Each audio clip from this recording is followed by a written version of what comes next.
What is a cryptocurrency, friends? What gives it value? A crypto, altcoin, or even Bitcoin, it is simply just a piece of code that people have decided to make a community around. That's all it is. It is a piece of code. There is no godlike, amazing piece of code that you have to own. There isn't. This is SpongeBob having this realization. Well, yeah, it's true. It actually is true. Bitcoin is layer 1 chain, man. It's a piece of code. That's it. It's a protocol. It's a way of doing things, a piece of code. That's it. You can copy paste that code. So that code, right?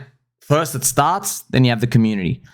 Now, what's more important than the code is the community, because we have seen with, for example, Solana going down every 5 seconds. We've seen many times in crypto, there's been a terrible hack, like example in Ethereum, the DAO hack. We saw these experiments play out where there was a critical, fatal blow to the chain or protocol or the application. However, the community decided that they want to be a part of the future and they don't go anywhere. So the same market cap was given to whatever they moved to. And it makes sense, right? If you know anything about Metcalfe's law, which what I've been talking about, friends, this whole time, you get to see that the community is the asset. It really does stick that way, right? If there's 100,000 people before, the thing blew up and now there's like 90,000 people. Okay, so you barely lost anyone. You are still up and running and good to go. As I remember here, right? As I mentioned here, they are effectively friends, memes themselves. So that is true though. If there's a piece of code and community rally around something, it's just a meme. It is just a meme. It's literally the definition of a meme. There is not one single piece of application or code that you definitely need. But that's not to take away from it. Because like, look at the gaming industry. You don't need to play a game. World of Warcraft, friends, had like, what, 9 million subscribers at one point? They don't need to. They just really, really want to. What about the network effect of a football team, Manchester United? You don't need to watch the game. You want to. So the firm is worth a lot. What about music artists? You know, the singers, Kim Kardashian. You get it, right? Now, obviously, the tough part is getting that community. The tough part is finding a way to motivate and inspire people to rally around something. And a lot of mid-curve ideas start to appear. That's why we'll play some pump music for the mid-curvers, because it's not so simple. When crypto first started, friends, we had people with Bitcoin who were basically cheering the decentralization at the start, which is, it's fair game, right? You're like, well, you're cheering on decentralization. That's pretty cool. And you're going up. And that's why in the early Bitcoin narratives and Bitcoin going up at the very, very beginning, we saw Litecoin appear, friends, because people were cheering on Bitcoin as decentralization money, which is proof of work stuff. And they started to fork with Litecoin, and Litecoin had value as well. But now Litecoin's pretty much poop. We move on to more centralized things, which is relative to Bitcoin, of course. It's more centralized than Bitcoin, but you can add more features. So everybody saw Bitcoin was pumping up at the start, but they didn't even really know why. They were just made narratives as it went up. We said, oh, well, Bitcoin is FU money and, you know, all these other things. It didn't really matter. It didn't really matter. The narratives, though, they help adopt other people, but ultimately it was the community. So they're one in the same, really. It's not like the narrative was particularly special. It's just like there was a product market fit for this thing existing. So it's very, very important to think about that, friends. I don't know. We got to understand it, because when you have a crypto and your idea and my idea of the god-like crypto, in an ideal world, we want something that everyone really needs. That's the utility trap. We always get into that, man. Always. But that's not the highest growth part. You got to remember, man, like if you look at all these examples, friends, Amazon, Apple, Google, the best time to buy them was when no one really needed them. See that? That was literally the best time, friends. Like if I give you the Apple price chart here and you want to look at the beginning, friends, the best time, you had no Apple iPod or whatever, like I think the iPhone was released here. Look at this. The best time to buy Apple was 2001. They barely had anything. You're up 581x on your money. When Warren Buffett starts buying Apple, what is it, 216 bucks? I think he bought it like here, 2016. Yeah, he's up like what, is he up 5 or 6x? I forgot when he bought it. Maybe he bought it in like 2020. I think around here. Maybe he's up like, you know, whatever, 2, 3, 4x. I don't know. Complete difference, right? The time to buy it was when no one needed it. That's the utility trap. So really what we want is we want to buy something no one needs today, and then we want it to grow so big and so far that everyone needs it. So yeah, you have to spell that out, because if you don't spell that out, you end up going to the trap. You end up buying the stuff that everyone needs today, which means you're in the utility trap, which means you're probably buying something that's fully priced in. Its growth is priced out. That's dividend stocks. Most of the time, they can't grow anymore. They just pay out the investors. A nice dividend yield. Yeah, but that's garbage. Dividend yields are garbage, friends. You know that? All the big money's in the growth. All of the big money. Dividends are trap.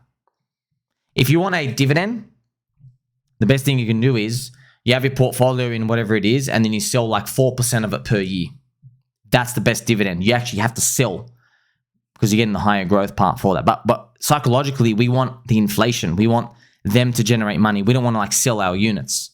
So I'm just helping you with like, you know, figuring this stuff out over time, because they are interesting concepts. And once you unlock these, friends, you will have very, very, very straight posture, because now I hope you understand what we actually really want in crypto. Now, obviously, everyone has their own ideas about, you know, what's a great meme. You have Bitcoin decentralization, fix the money, fix the world. I get that. And, you know, you get that too, fans. But you're looking at something like, okay, tell me what the mission and the purpose of Doge is, brother. Tell me what that was. You got nothing. You got nothing for me. You did a 435x as Doge. Friends, let me tell you something, man. When the price goes up enough, people invent a narrative. Just like when the price goes down, people invent narratives. They're part of the price action. That's what they are. Once you understand that, you realize you are truly playing with people's emotions. That's it. You're just watching people's emotions switch on. But then you might wonder, like, hey, how come some charts go up a lot, some can't? How come other times don't?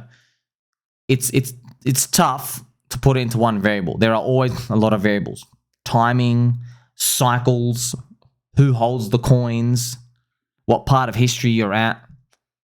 Is there a lot of competition right now or not? Like, what is the fundamental difference between Doge and Litecoin? Nothing except the name. Nothing. Doge was a joke in 2014. Litecoin was seen as serious because the market didn't even understand memes as a concept. You were pre-memes back then. Back then, you had Bitcoin decentralization, Litecoin, the silver to Bitcoin, and then Litecoin goes up 100x. Then the decentralization meme starts to fade off, doesn't it?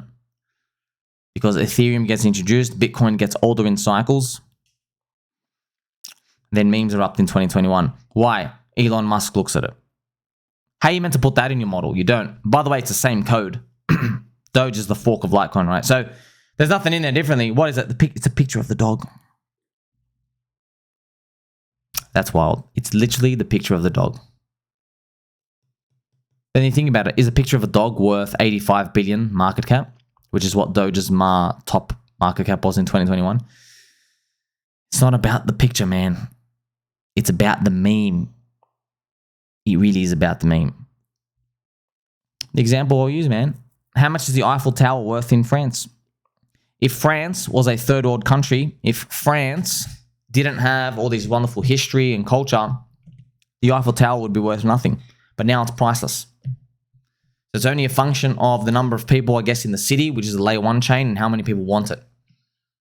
So I hope you're understanding this, friends. This is like super important to grasp, because once you start to see this through that perspective, you actually realize what you're doing. You're just holding communities, and you're betting that they keep growing. And there's a lot of communities. They're going to keep popping up. Andreas Antonopoulos predicted this like 10 plus years ago. He said, man, everyone's going to have coins. There's going to be coins everywhere, communities everywhere. There's a community for everything. They're like chat rooms. They're chat rooms and topics and interests. But how do we assign value to them? Most fascinating thing of all, you and I, humans, we just like speculating. We like allocating a piece of our capital to stuff. Not for financialization. It's because when we work, we hoard our value, stored. So when we like something, we give it attention, we want to spend money on it. We actually like inherently doing that. You know, friends, if you go play any of the PlayStation games or PC games, sometimes you just play a game for like, you know, maybe 10 plus hours and you're like, oh, I want to buy that cute costume. That's like $10. I want to walk around like a cool character. No utility in that, right? You don't need it, but because you just spent enough time there, you want it. They didn't even have to tell you to buy it, to buy that little costume or whatever it is, or that extra add-on. We do the same thing with cars, friends. People will put stickers or upgrades on their car. Why? Because they like it. It's the exact same thing, man. You don't need to drive a faster car. I mean, there's speed cameras everywhere. But people like putting in, hey, I want to change the exhaust. I want a bit of a different sound. I want to upgrade the sound, whatever it is. So we will naturally just spend capital on stuff that we're giving attention to. That's why we live in an attention economy. We've always lived in one. But with digital world and digital realms that we have now, it's becoming more apparent. That's why the more cute, fluffy, relatable something is, the more attention people can give it. Because it just makes them feel a certain way. And that, my friends, is the key to unlocking crypto, isn't it? That's why these like serious utility coins, like, oh, I want to be the hammer in every village. Yeah, man, you're a cool hammer until someone else makes a new one. Your utility as a hammer, you only sell for $5. Louis Vuitton bag sells for $5,000. There's a 1,000x difference. The hammer is infinitely more useful. The Louis Vuitton bag, though, evokes emotions that the hammer can never reach. In crypto, we not only want to find the Louis Vuitton bags, we want to make them with our memes. Make sure you like, subscribe, belly button, or catch you in the next one.